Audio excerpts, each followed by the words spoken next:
Aujourd'hui, on va parler de l'horoscope 2026 pour le Capricorne. Donc si tu as le soleil, l'ascendant ou la lune dans le signe du Capricorne, cette vidéo est faite pour toi. Alors, on va pas se mentir, 2026 va être quand même relativement challengeante pour toi. Pourquoi? Parce que les planètes qui vont changer de signe vont t'impacter et pas forcément de la meilleure des manières. On va commencer avec Saturne et Neptune qui vont se retrouver dans le signe du Bélier et ils vont donc se retrouver dans un signe qui est en carré avec le tien, c'est-à-dire en aspect entre guillemets négatif. Saturne va te challenger. Alors après, Saturne c'est ton maître et son énergie tu la connais bien, donc en soi ça va peut-être pas t'impacter aussi fortement que les personnes qui ont des signes qui ont du mal avec Saturne. Mais il va quand même t'apporter son lot d'épreuves, il va te pousser à te responsabiliser, à prendre en maturité sur certaines choses et il risque de poser quelques obstacles.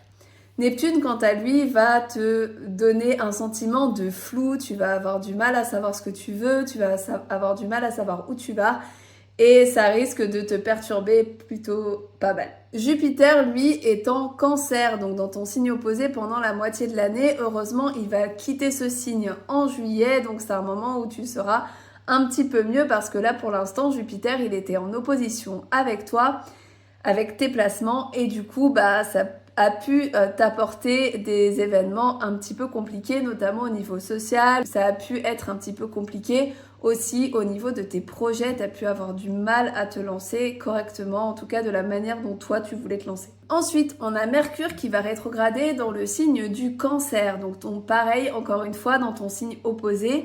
Et du coup, c'est un moment qui va être un petit peu compliqué pour toi.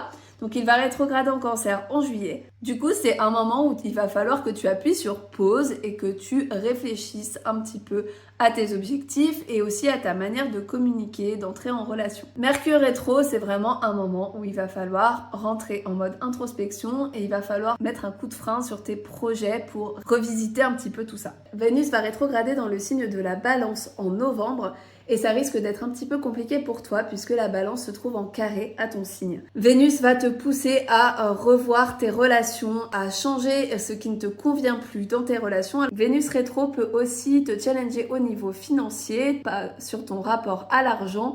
Donc attention aux dépenses pendant cette période. Le moment plus de ton année, c'est le mois de juillet lorsque Jupiter va quitter le signe du Cancer et se trouver dans le signe du Lion puisqu'il va du coup plus être en opposition avec tes placements.